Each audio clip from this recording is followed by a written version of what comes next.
Good evening, everybody. We're going to let y'all trickle in from the waiting room. Thank you for being patient. We're so glad you're here with us tonight. My name is Colleen. I lead all the programming at the Battery, and I am thrilled to introduce our event tonight, Women Moving Mountains, which will be discussing the new documentary, The Glass Ceiling, The Untold Story of Pasang Lhamu Sherpa.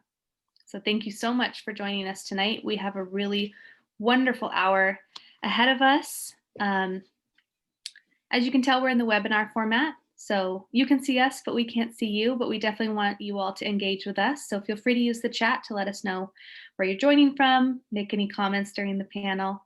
We will be using the Q&A feature towards the end of the discussion, so feel free to drop questions in there as they come up to you, and we'll be going through those at the end.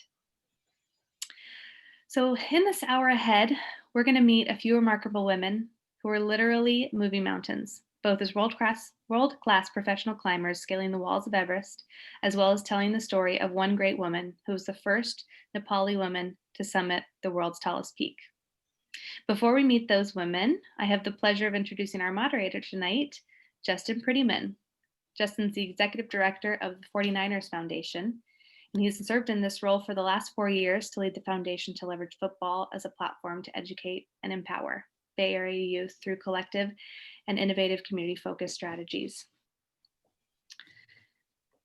If you are interested in learning more about its comprehensive philanthropic efforts, you can reach out to us and we can make a connection with Justin. Last year alone, the 49ers Foundation invested more than $6 million into the Bay Area communities, and its 28 years in existence has donated more than $50 million. That's amazing, Justin. Congratulations.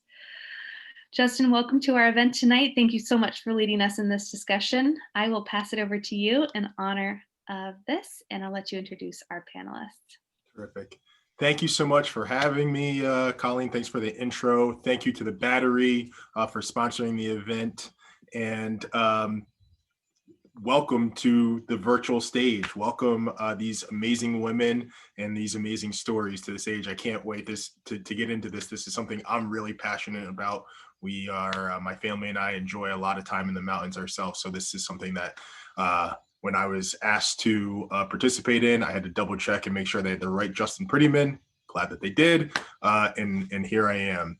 But we're going to spend the next hour hearing from a group of women who have established themselves and their careers as leaders by breaking down barriers and overcoming traditional hurdles in the adventure sports world of mountain climbing. Super exciting. We will also hear about the upcoming documentary that Colleen referenced called The Glass Ceiling, The Untold Story of Pasang Lhamu Sherpa. Fascinating story. You're going to get to see a trailer from the movie and a scene from the movie as well, which nobody has seen yet. So super exclusive, super special moment for all of you. And I'm excited because we have amazing people who have contributed to the film and have helped inspire the film along with us tonight. We've saved time at the end for some Q&A, so use your chat function at the bottom of the screen. Type those questions in. I'll go through them and make sure our panelists have them. So without further ado, it's my honor to introduce you to our panel, starting with Shiley Bassinet. Shiley has scaled the summit of Mount Everest in 2008 and has since led the seven summit series of women. Oh, excuse me, I want to get this right. The Seven Summits Women Team, which is a group of women who have summited the world's tallest mountains on each of the continents. Like, fascinating stuff, beyond my wildest dreams. Shiley, you are a rock star. Now she is currently, in addition to still being active in the outdoors community, she is now training Nepali women who have been victims or survivors of sex trafficking to become licensed trekking guides. She grew up and lives in Nepal, and when she's not scaling mountains, she does stand-up comedy. You didn't think I was going there, did you? She does stand-up comedy.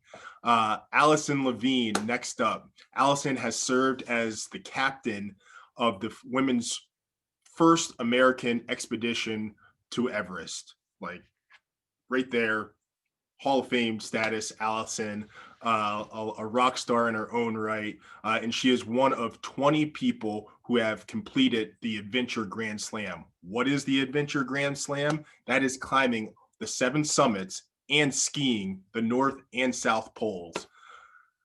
In addition to that, she's also a New York Times bestselling author and an executive producer of the film.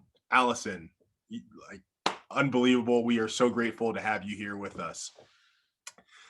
Nancy Sevenson. Nancy is the director of the film and the head of the Follow Your Dreams Foundation, which is a platform that she started to help inspire people to tell creative stories from all sorts of diverse backgrounds. Nancy is one of the ringleaders of today's event, and given her creative and imaginative storytelling and her career, she helped bring this story to life. And we're going to get to hear from Nancy a little bit more and some of the passion that went into this project. Nancy, I think everybody is excited to see the trailer, learn a little bit more about the film. What can you tell us? Well, thank you so much, Justin. And I'm so pleased to be here. I'm so excited to tell you all a little bit more about this film that I have been working on for quite some time. And I'll say that, you know, about 10 years ago, honestly, I had a job in industry. And I was flying around, leading big teams, you know, making, implementing, you know, big software conversions. And I just really wanted to do something that I felt passionate about. And that really wasn't it. And my sister had married a Sherpa man named Dorji Sherpa, and we were having dinner. And I mean, one of the things that many people don't know is that Sherpa, the term has become synonymous now with a job that people do, that people in Nepal do, people, this ethnic group that is the origin of which is high in the Himalayas. They came over from Tibet a long time ago, but the term Sherpa is truly an ethnicity. So it is a group of people. And my sister married Dorji Sherpa, and one evening he told me the story of his sister. And it was a transformative experience. I still remember that evening. It was one of those kind of aha moments when I thought, wow, this woman truly, you know, changed so many people's lives. And because she just wasn't willing to accept being born into the life that of a servant girl, a village girl, arranged marriage at 15.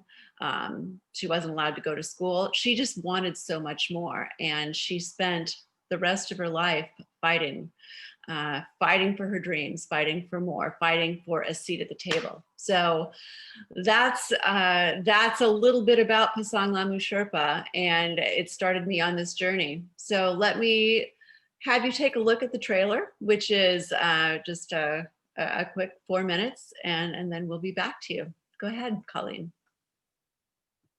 The Indian Nepali Women's Expedition.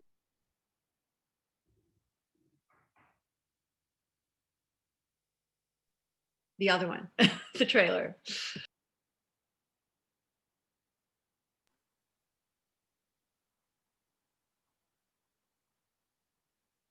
Sorry, everybody. We tested this beforehand, but of course, this happens.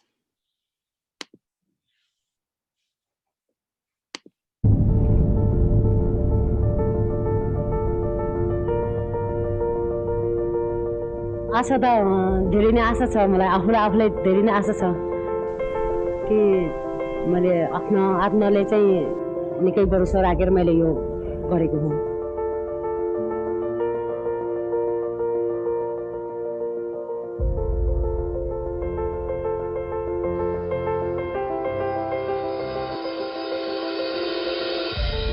The right thing for a Sherpa girl is like she has to take care of all the housework.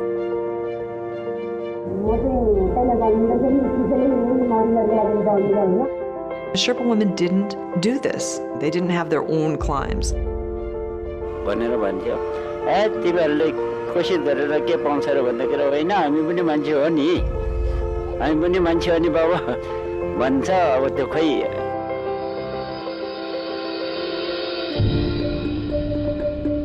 Passangs n'étaient pas capables de faire l'Everest correctement.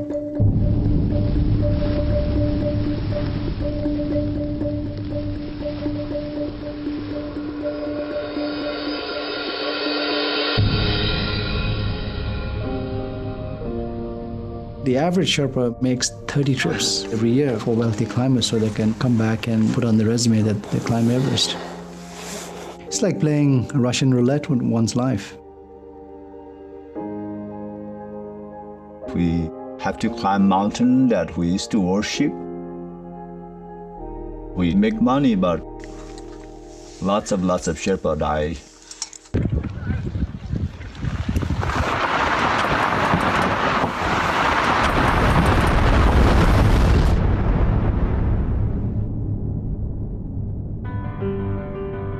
My mom didn't have a formal education, so she couldn't write or read.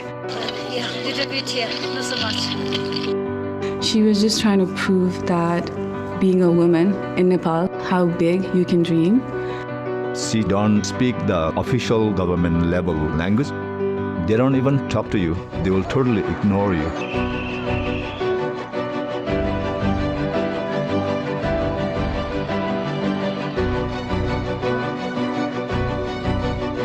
हामी आफ्नै देशको हिमाल आफूले चढ्न नदिने म जान्छु भनेर उले डिसाइड गरे. She embodied the spirit of much that was hoped for in the revolution. J'ai demandé à ce que, avec la radio, à Pasang de redescendre. Et elle ne voulait pas. Sherpas would help foreigners get to the top. Foreigners weren't there to help Sherpas get to the top.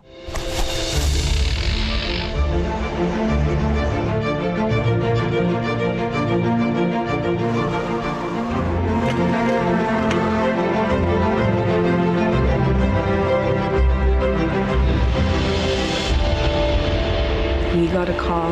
My mom was stuck in the mountains and she's trying to find her way back.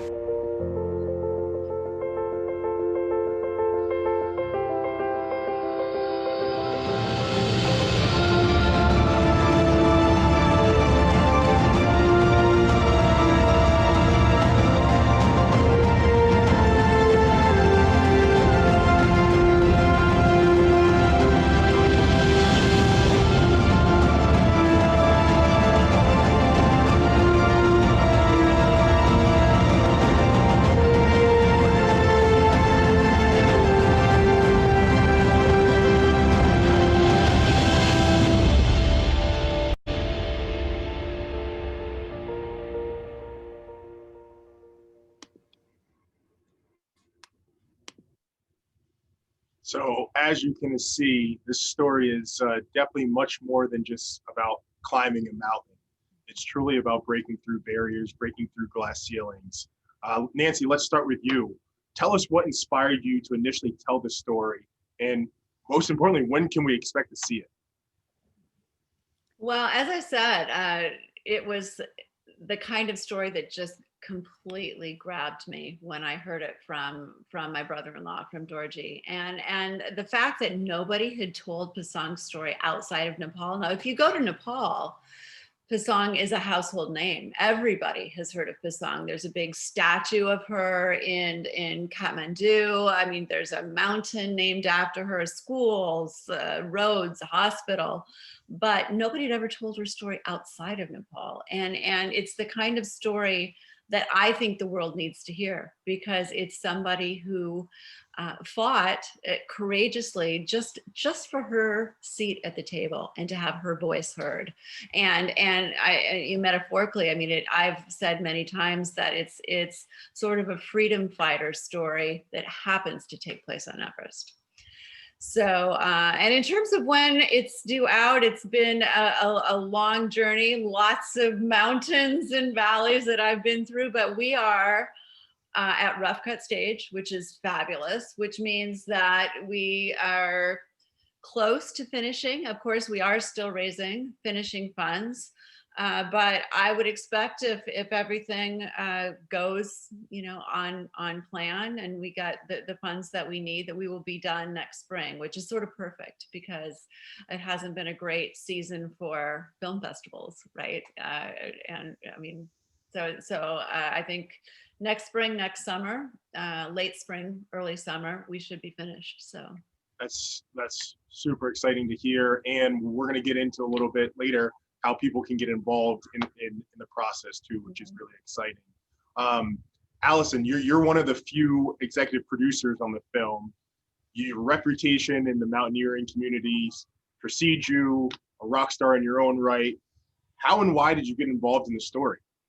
A mutual friend in San Francisco introduced Nancy and me, and as an Everest history buff, I knew Pasang's whole story, and I was always inspired by her courage and her determination to break through gender barriers, right? Because she saw her father, her uncles, her brothers climbing Everest, and she had this dream to climb it, but she couldn't because the government of Nepal would not let women climb, but she refused to give up. And her point was, you let all these foreign women come here and climb this mountain that's in my backyard, yet I'm not allowed to climb it because I'm female and I'm a Sherpa. And so I just was always inspired. She tried 3 times unsuccessfully before she made it to the summit, finally, made it to the summit on her 4th attempt. So when the first American Women's Everest expedition went to the mountain in 2002, there were very few women in the sport at the time. So whenever things got hard, I tended to think about the women that had paved the way before us, right? And Pasang was one of those women. So thinking about her determination really gave me determination. And I knew if I was inspired by her, knowing her story, that maybe a lot of other people would be inspired by her as well and would be willing to go out there and try things and push their barriers, break through barriers and really push their limits as a result of being inspired by her story. So I just wanted to do whatever I could to make sure that it was told. Well, it's certainly timely with everything that's going on in the world. This story needs to be told and needs to be heard, not just to inspire little girls or women, but inspire people, inspire us all to just because you are being told no, but you can do it, you got to push through, and you've done that with your team. So kudos to you. Thanks. Shiley, you and your team of fellow adventurers summited Everest in 2008. Tell us about that expedition and what influence did Pasang play on you growing up? Yeah, my team got together in the year 2007. And the interesting part about that story is till the year 2007, there are only 7 women from Nepal who had scaled Everest. And coming to the 21st century, you'd think that more women from Nepal would be climbing mountain because tourism is such a big industry and all. But there were so few that if people wanted to come to Nepal and, if they wanted a female guide, it's very, very hard to find one even today. So in 2007, this team was put together and I signed up for it. And we became a team of 10 women from different parts of Nepal and very different backgrounds from the flat plains of Nepal, not just the highlanders, from the mountains. We're 6 different ethnicities. So when people looked at us, and we're also petite, you were young, that didn't help. And people had seen so few women, 7 Nepali women scattered over so many years, that when people suddenly saw a team of 10 women from Nepal, we were subjected to all kinds of criticisms, apprehensions, you're too small, the mountain is too big, all kinds of things. And that is in the year 2007. So I can't even begin to think what kind of challenges Pasang Lhamu Sherpa, our hero, she must have gone through in 93. 93 is the big expedition we know of, but she tried 3 times before that, like Allison mentioned. And I still remember watching the news that we saw in the trailer also, the sea of people, and the government was criticized for not supporting her expedition. But after the expedition, became a national hero. We kids read about her in school. So she is a household name, like Nancy said. And in my team, my friend Asha, she's the first person, male or female, to climb Everest from the flat plains of Nepal. So she used to tell us that when she was a fourth grader, she was reading about Pasang Lhamu Sherpa, and she was like, can I climb Everest someday? And then, so that's the inspiration Pasang Lhamu was for every one of us. I was a little girl in '93. I was a little girl. I remember watching the news with my family, and because of her, because of that influence, there was not a second or moment in my life where I thought, maybe I can't climb Everest. It was never a question. My gender was never a question for me.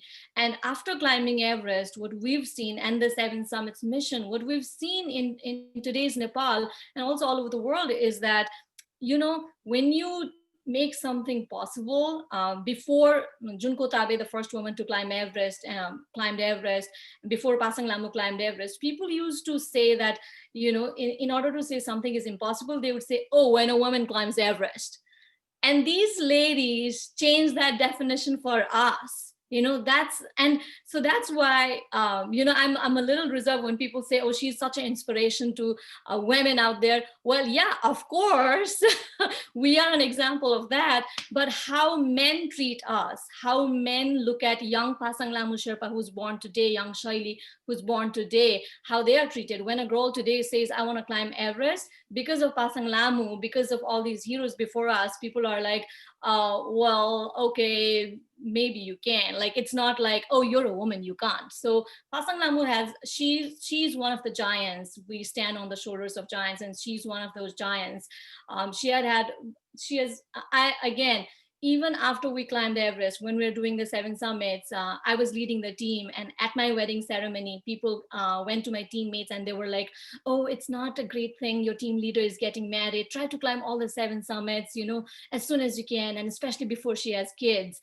And later I would go to those people and I would be like, do you know Pasang Lhamu had 3 kids before she went to Everest?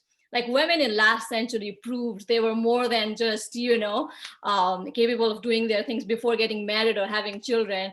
And thanks to Pasang Lhamu Sherpa, I have those strong answers. So she's a big influence, not just on me, but everybody in my team. And I think especially for Nepali men also, because they know their daughters can do more. It's awesome to hear the cause and effect, the effect that it had on you, the effect that it had on Allison, and then your stories are trickling down to other people, and the effect that you guys are having on other, little Shileys who are growing up right now, and little Allisons who are growing up, and little Justins who are growing up and looking up to you guys. I see some comments popping up in the chat. I just want to encourage everybody to send your questions into the Q&A function. We're going to tackle those in a little bit, but before we get to the Q&A, I definitely wanted to go to Nancy, and off of the heels of what Shiley just said, how does Shiley's story relate to your work and in the film, The Glass Ceiling? What do you want the viewers to take away from the movie? Oh, you're on. Well, I mean, Shiley is just so passionate. And, I met Shiley, I think it was in 2013 when I went to Nepal and interviewed her there. And Shiley is the embodiment of what Pasang had hoped for. I mean, I have all kinds of television interviews of Pasang where she was talking about how she was doing this not just for herself, but for other Nepali women, because she felt like the other women of Nepal, again, this was back in the early 90s, had nothing. I mean, and Pasang, being from one of the ethnic groups that was not dominant. So Sherpas in Nepal are less than 10% of the population. They're Buddhist. And Nepal is a Hindu, and at that time was a Hindu kingdom. So Pasang, as a woman and a Sherpa who didn't even fall anywhere in the caste system, was literally outside or an outcast. She had no power whatsoever. I mean, 1% the lowest of the low. And yet, I mean, she was undaunted. And so when I hear, shyly talking other Nepali Everest summiters that I've talked to, people like Allison, who have such tremendous courage and also, I mean, truly just embody everything that I think Pasang wanted to give to the world. Because I mean, the reason I am making a film is because I believe so passionately that that stories change people's lives. There's data and there's numbers and all of that, and those are important things, but I think telling stories really can change people's lives. And so this film is my chance to tell Pasang's story, because she didn't live to tell her own story. And so so I think that this is really a gift to the world. So Allison, I want to riff off of that for a second. So is there a notion that you want to break with this film? I think that this is all about breaking ceilings, and we just hit on what we want people to walk away with. What do you want to strip away? Well, it goes back to that saying, if you can see it, you can be it. Right? Young women and young men and women and men of all ages, we need role models. We need inspirational figures out there. And as Nancy mentioned, I think storytelling is such an effective way to share these important lessons from people. And as I mentioned, Pasang Lhamu Sherpa was a huge inspiration to me for many reasons. One of them was that she tried 3 times to climb Everest before she made it on her 4th attempt. So after my first failure on the mountain in 2002, as the American Women's Everest expedition, we were this very high profile expedition, and we had all this media coverage, 450 media outlets followed our climb, and we missed the top by just a couple hundred feet in bad weather. And so we had to come back and talk to the media again. And everybody that interviewed us was so focused on our failure. We were the butt of Jay Leno's opening monologue joke. And it felt like this punch in the gut to be part of such a, this expedition that had such high hopes. And then we didn't make it. We didn't achieve our goal. But I thought, okay, hang on.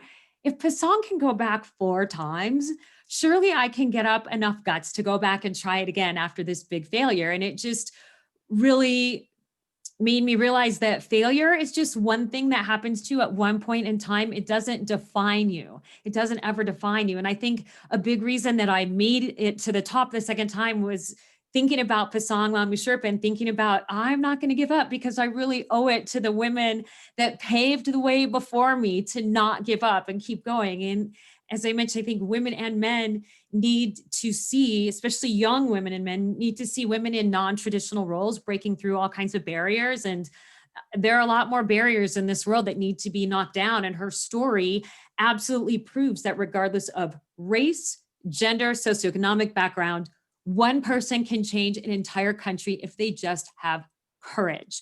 That is the only thing Pasang had going for her, courage. Everything else was working against her. She was a woman, she was Sherpa, she could not read, she could not write, she could not even speak the national language. Yet, she became such an important influence in her country. It was really the first time that a body had been retrieved from high up on the mountain. A team of men risked their lives to bring her body down so they could give her a proper burial, because that's incredibly important in the Sherpa culture. And her funeral looked like Princess Diana's funeral. You should see the footage we have of her funeral. Everyone is out in the streets, sobbing, mourning, carrying posters of her. This woman impacted an entire country with courage. And what a powerful message that is. So it's so timely. And I mentioned the timeliness of this now. You see it in sports happening with the Miami Marlins just named a female GM, Kim Ng, as the first female general manager in baseball. We at the San Francisco 49ers have a female coach. Mm-hmm. And it's great. It's great. But you guys and Pasang has proven that women just didn't become qualified for these positions. Women just didn't become capable of scaling Mount Everest or the 7 summits. they've always been, and it's stories like this that need to be told. So just building off of that, tell us the importance of communicating this story, and I ask that to you and Shiley.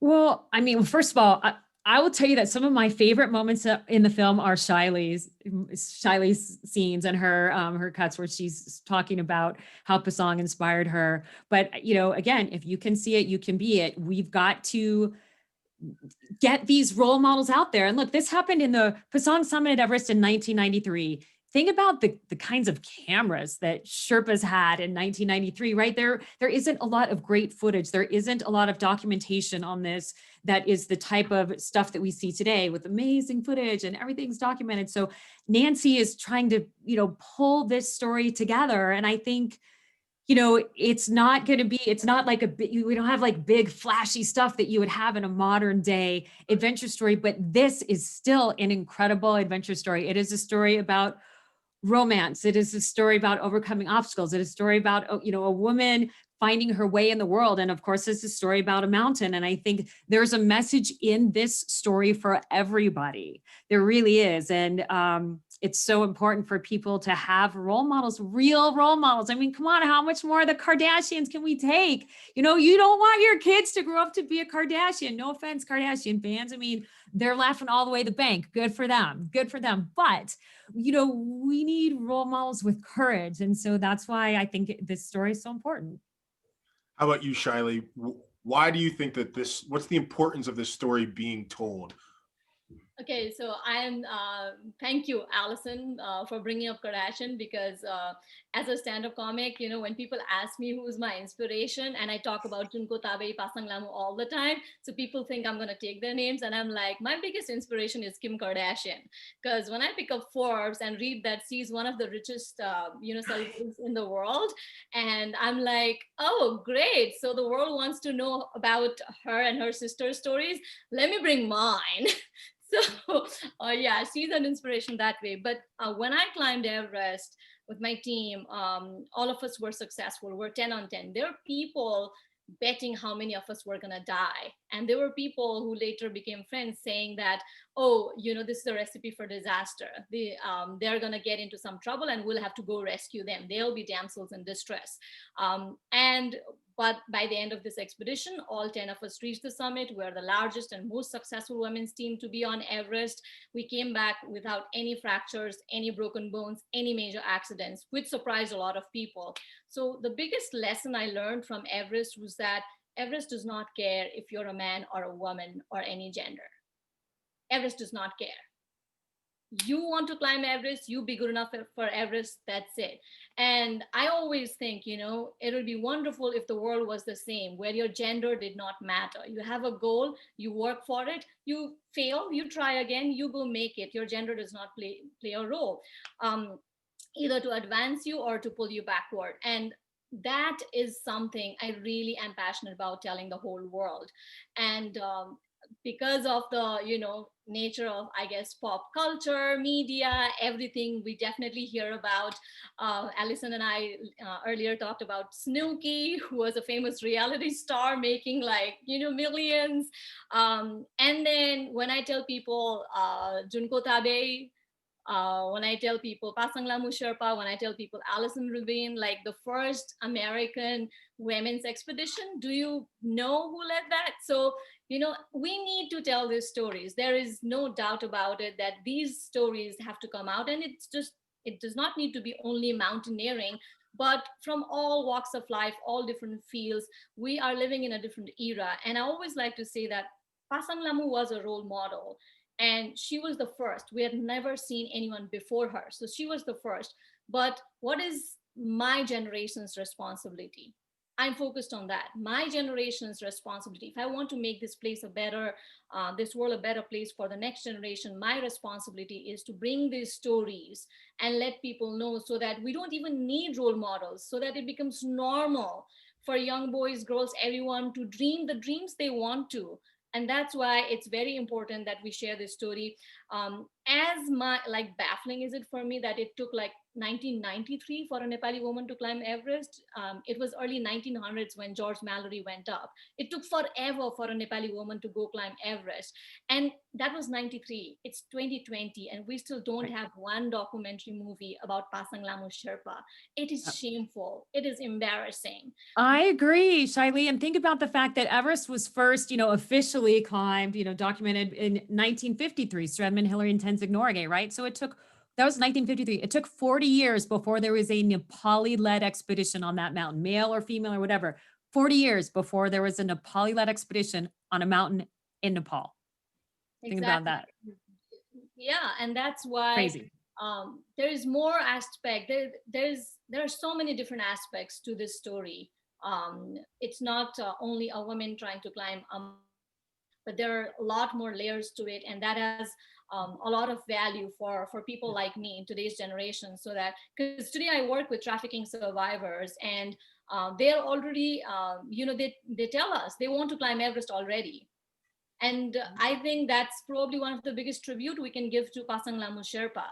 And if girls were trafficked at ages 9 or 12, can have these dreams here in maybe middle-class families and families who don't suffer from those things, are still going through so many other issues in today's media crazy world, that these are the stories we need to tell our young ones, especially to show them what they are capable of and what their responsibilities probably should be. Well, speaking of stories that need to be told, yeah, I think everybody here wants to know the story of a stand-up comic and a mountain climber. Like, how did those two worlds collide? Tell us a little bit about what you're doing in comedy and what's next for you, both on the summit and on the stage. Oh, thank you, Justin, for that question. So there's a little part of my brain that is kind of, when I'm going through the worst situation, then it starts churning jokes. I also did not make it to the summit of Everest in my first go, but I stayed at the highest camp, and then I made it on my second. So for 2 days, I'm stuck in the highest camp in the world. I couldn't make it. I don't know if I'll be given a second chance or not. But there was a big stack of food. When you climb Everest, you lose a lot of weight. And here I was for 2 days just eating and sleeping. And I was thinking, maybe I'll put on some weight here. So I have that part of my brain that thinks the stupid when things go really bad. So I needed an outlet for that. And I realized that, stand-up could be that.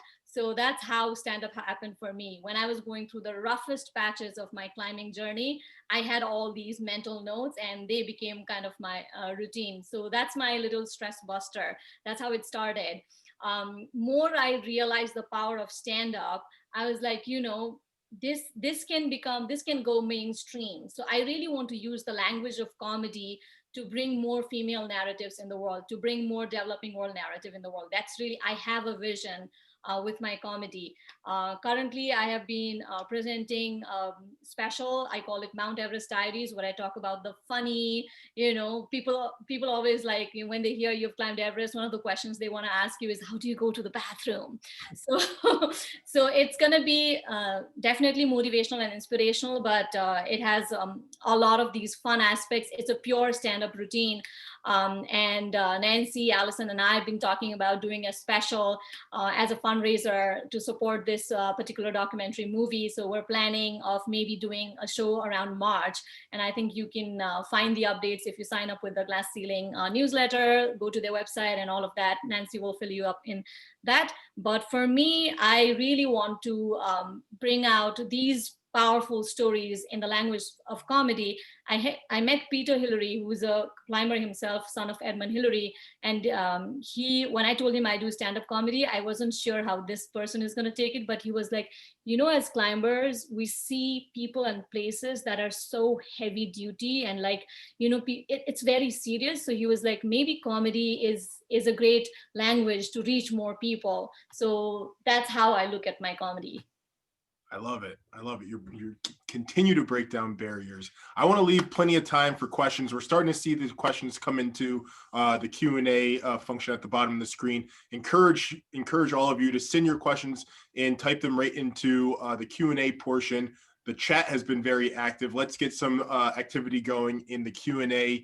But before we do that, Nancy, we're going to get to show a clip from the movie, a scene from the movie, never before seen here. Can you tell us a little bit about what you're gonna show us? Yes, I would love to. Well, it's a short scene, as you all know, I think now. Pasang tried Everest 3 times and failed. She honestly went 3 years in a row, 1990, 1991, 1992. And it wasn't until 1990. And when she failed that 3rd time, she was ready to give up. I mean, she said that she, in Buddhist tradition, you fail 3 times at something, you're maybe not meant to do it. But then something happened. She got an invitation from the Ministry of Tourism to be one of the Nepali members of a new expedition. It was the joint Indian Nepali expedition. So India had put together this big, very well-funded expedition, and they needed a couple token Nepalis so they could call it an Indian Nepali expedition. And they asked Pasang, since she was the leading woman climber. And she came back to them because she had certainly learned a lot over the last 3 years in failing on Everest. She'd learned that in order to, have any power, you need to be guaranteed a summit spot. And she wanted to be guaranteed to be the Nepali leader, a co-leader. And the Indian team refused that. And so Pasang said, well, fine, I'm going to go mount my own team, my own Nepali team. And so she put together her own team. And this was, again, back in 1990. This was in 1993. It's hard to imagine for us, I think today, how radical it was that this woman who couldn't read or write, I mean, she could speak Nepali by that point. She grew up learning, speaking Sherpa, the language of her village, but she couldn't speak English. I mean, she couldn't read or write, and yet she was holding press conferences, and she was raising money with sponsors, and she had moved from, and she had, I think, it's sort of a physical or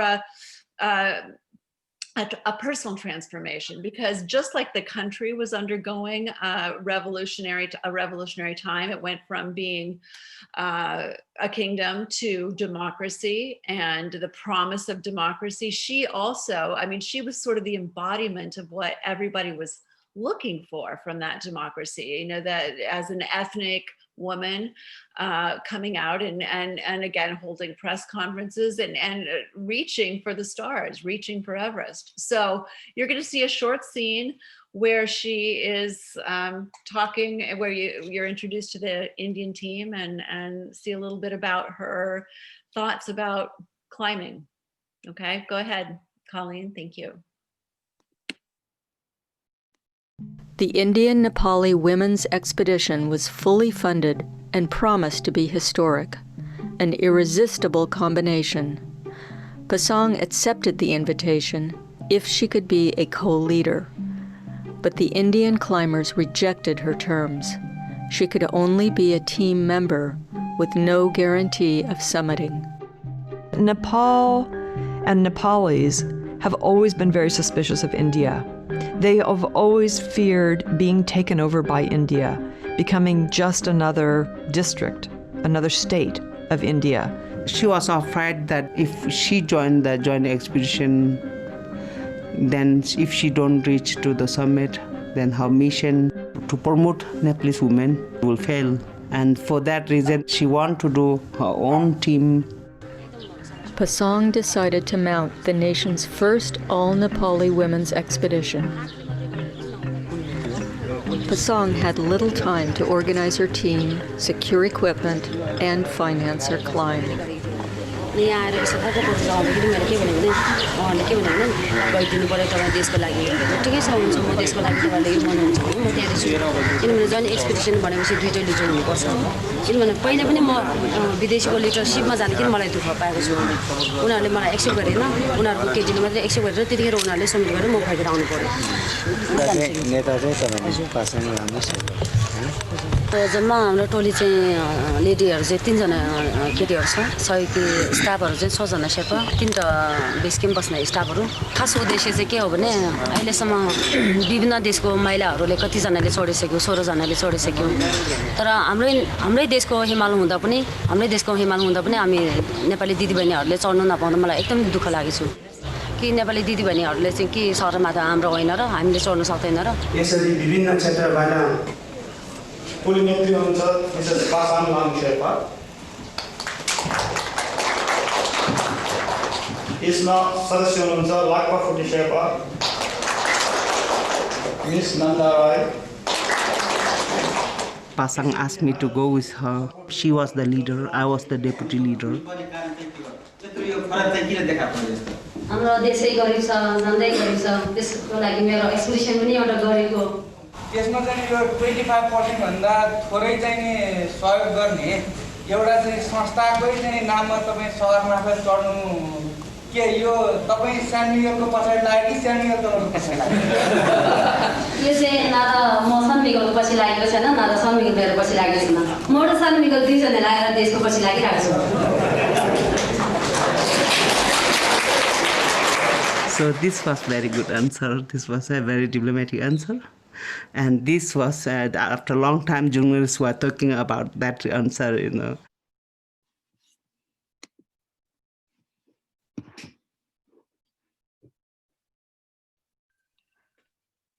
Now I'm the one who's on mute. It's only been 9 months of these Zoom things. I'm still getting the hang of it.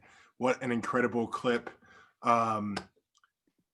I want to, before we get into the Q&A, I want to dive into the Q&A, but before we get there, I want to thank everybody who's joined us. I want to thank Nancy, Allison, Shaylee. Thank you guys for sharing your story, continuing to inspire. Thank you to the Battery for sponsoring the event, and thank you for all who attended and listened and your interest in this project. It's so unique, and like the ladies here on the panel have mentioned, this is the first time this story has ever been told. Okay, we're all familiar with all the men who have come before and climbed Everest, but the first time a Nepali woman climbed a mountain in her backyard, this is the first time the story has ever been told, and you have a chance to be a part of that. You have a chance to be a part of it. So if you'd like to learn more about the glass ceiling, the untold story of Pasang Lhamu Sherpa, and how you can stay in touch with the film and everything that's happening with its development, I believe Colleen just put Nancy's email right on cue, put Nancy's email in the chat, send Nancy an email. There's a website right there where you can stay up to date, join the mailing list.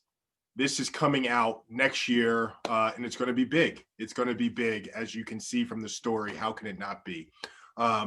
As Nancy mentioned, we're in the final phases of post-production, and we welcome anybody who's interested in supporting the film to help bring us across the finish line. Our friends at the Battery just dropped the info into the chat. I can see there's already a lot of buzz about it. So don't hesitate. Drop us a line if you're interested in getting involved. And with that, I'm going to open up some questions. Again, please send your questions in. And we have a question from Michelle. Michelle says, knowing how our society feels about Kim Kardashian, I assume, and how difficult it was to raise money and fund this film, can you share who helped you?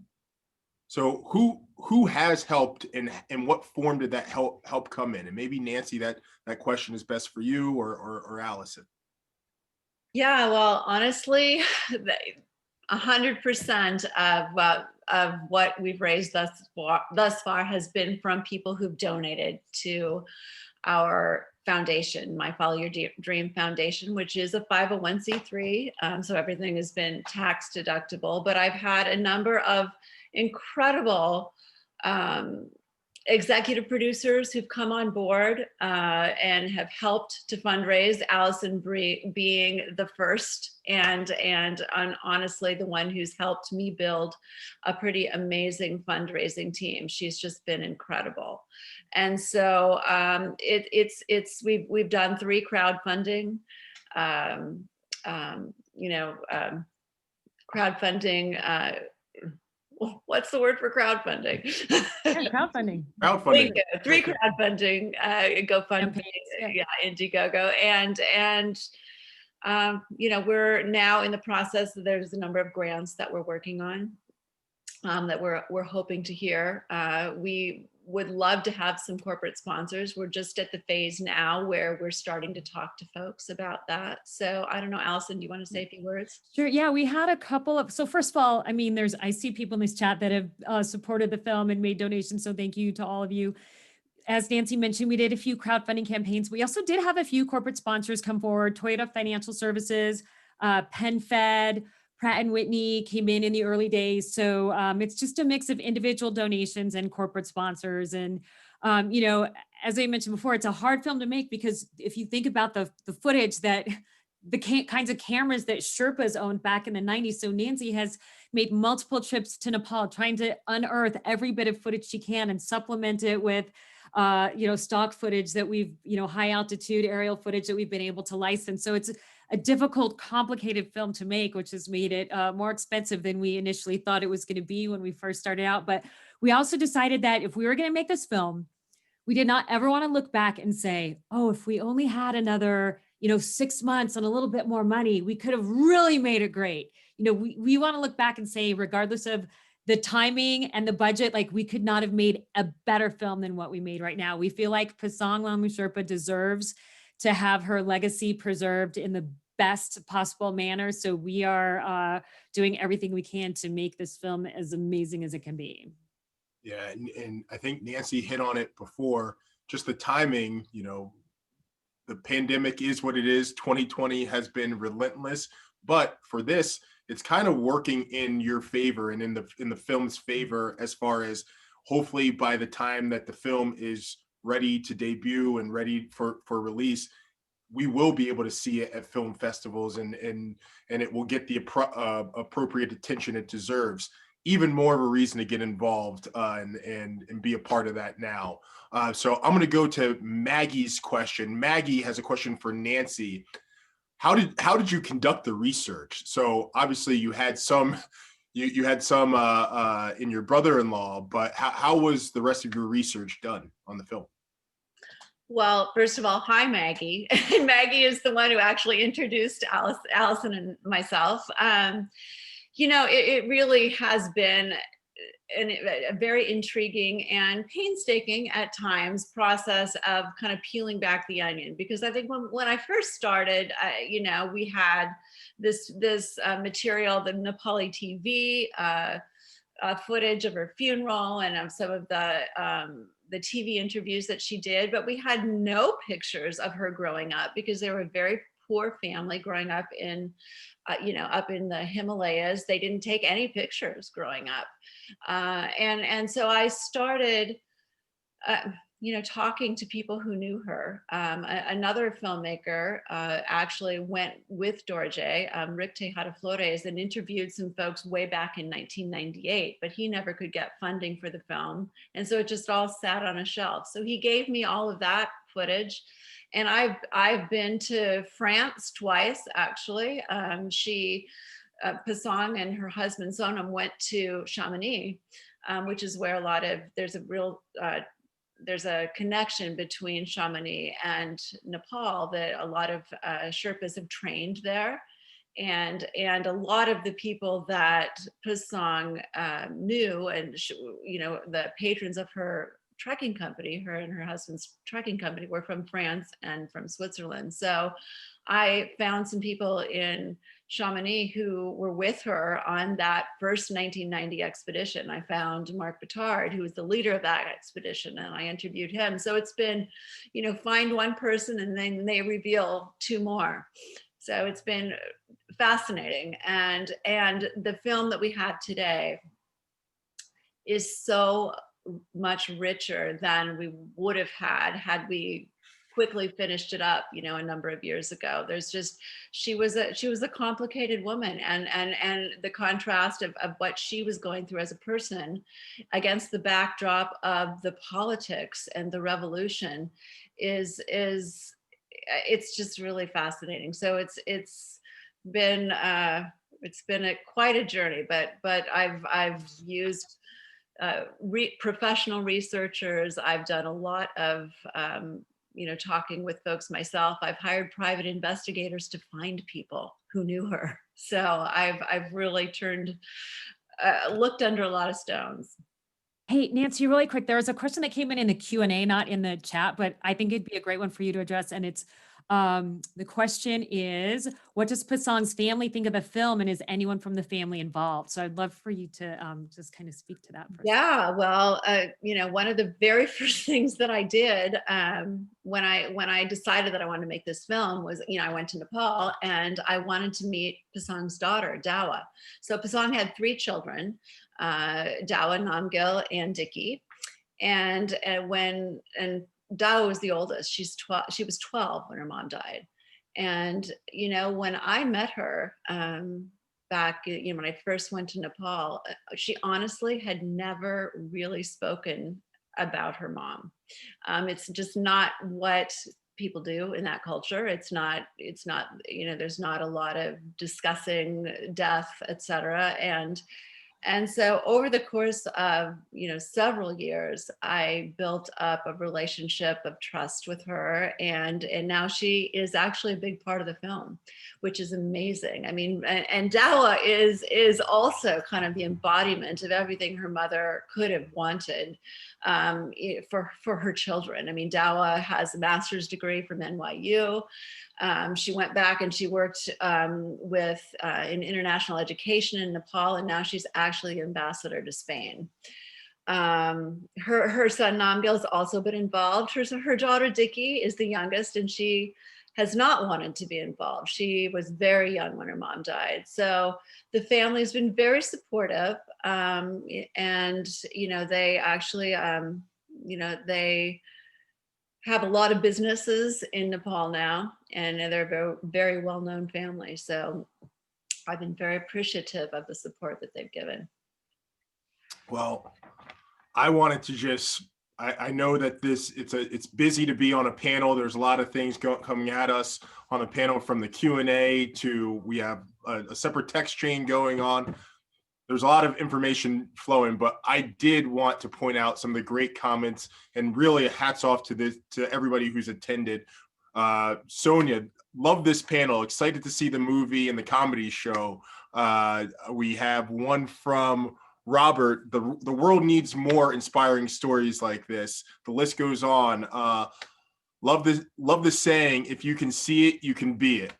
I mean, the chat has been super active, and I encourage you all to stay involved with this project. The Battery, our friends at the Battery, are going to be sending out a note in the following days with ways to stay in touch with Nancy, information on the project, on the film. So please don't be a stranger. This is going to be coming to theaters before you know it, and hopefully we will be out all at a festival and be able to see this together. From me to all of you, Nancy, Allison, Shiley, thank you so much for all your inspiration, sharing your stories, and letting this story be told.